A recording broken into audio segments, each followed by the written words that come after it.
In this video, we're going to talk about an aspect of the game of pickleball that plagues beginners and experts alike.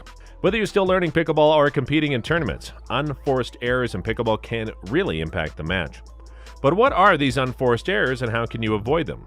Watch until the end to get all your answers. Hello and welcome to Pro Pickleball Media, your #1 spot for all pickleball content. Our channel is dedicated to the fastest growing sport in the United States, and we cover all fun and exciting things related to pickleball. So if you love pickleball and want to learn more about it, just take a second to subscribe and press the bell icon so you don't miss any of our recent videos. In today's video, we're going to talk about the unforced errors in pickleball and what you need to do to overcome them in your game. Now let's get right into the video.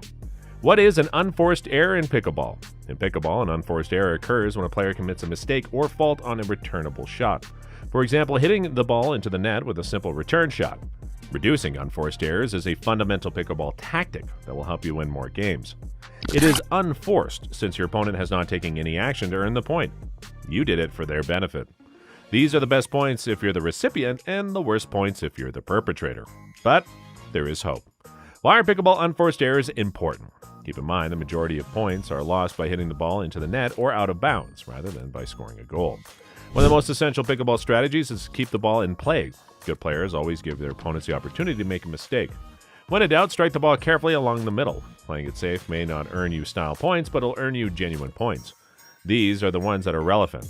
My biggest pet peeve of the sport of pickleball is an unforced error. It's when that serve lands out of boundaries. This is a straightforward example of an unforced blunder that resulted in the loss of a point without the opponent's participation. Dave Weinbach and Kyle Yates of the 5.0 Pro team have discussed their strategy. They each discuss consistency and ball preservation. Kyle insists that they strive to outlive their adversaries. If you outlast yourself, you can outlast your opponents. The core of this mentality is the elimination of unforced errors. Another method mentioned by Kyle is trying to keep the ball on the ground. This indicates that their shots are now easily deflected in their direction. They compel their opponent to attack from low to high, setting up opportunities for Kyle and Dave to finish. On top of that, Dave admits openly that the game is all about consistency and that they win so many tournaments because they don't make many unforced errors. Here, a professional player explains pickleball in its most elementary form. Now, before we move ahead to talk about more game-changing pickleball tips, please take a second to like this video and subscribe to our channel so that we can keep bringing more informative pickleball content to you. Your little contribution means a lot for us. Pickleball unforced errors, a mental game within the game. Evolution of your unforced errors can be really beneficial. When you miss a serve, return, ground stroke, volley, or dink, learn from what occurred. Remember when evaluating your shot or anything else that the brain learns from positive statements about what to do. For instance, when you hit a serve or return into the net, remind yourself of the proper response. Specifically, strike the ball smoothly around a foot above the net and close to the baseline. Simple reiterative instructions bring the mind back to the basics. If you're like us, you must repeatedly hammer this into your head. After pushing too hard to be flashy with a serve, I've been known to tell myself in a calm but strong voice, keep it safe, go deep, and center. These simple self-reminders might aid in keeping your mind in control and reducing your unforced errors. Have you ever hit a poor shot and wondered, what am I doing? There's also negative self-feedback, which can be devastating. Be mindful of how you mentally correct yourself. Detrimental language can have a negative impact. For example, when you say, don't hit it into the net, the brain perceives and hears both the verb hit and the noun net. It's lacking in the negative, don't.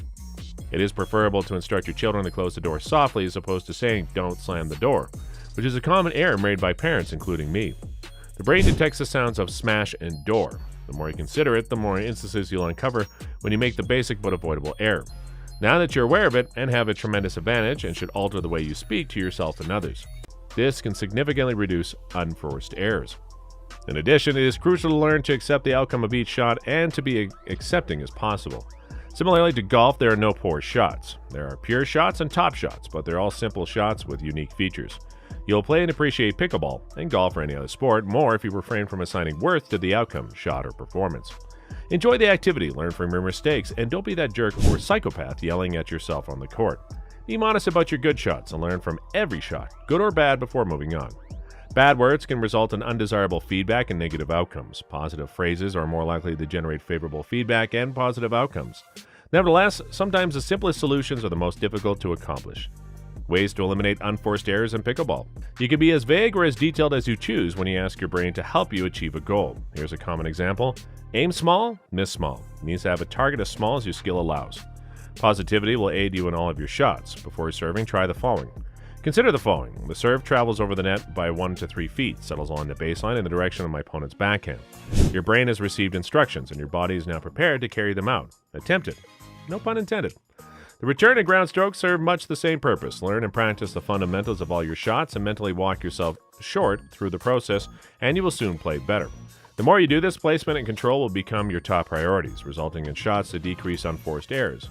Keep the ball in play and compel your opponent to commit errors. Pickleball unforced errors, the fundamentals. Similarly to shot selection and shot execution, footwork is crucial. Read the paddle of your opponent. Get into position quickly and bend your knees. Make a fluid swing and connect with the ball in front of you. Don't forget the 3 Ps. Prepare by anticipating where the ball will land and moving into position quickly with a fluid swing. Placement.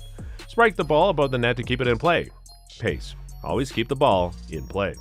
Every time they step onto the court, novices and professionals alike strive to implement these 3 strategies. Unforced errors and shot basics. The serve. You should never miss a serve. 4.0 and above rarely miss a serve. They understand the value of consistency.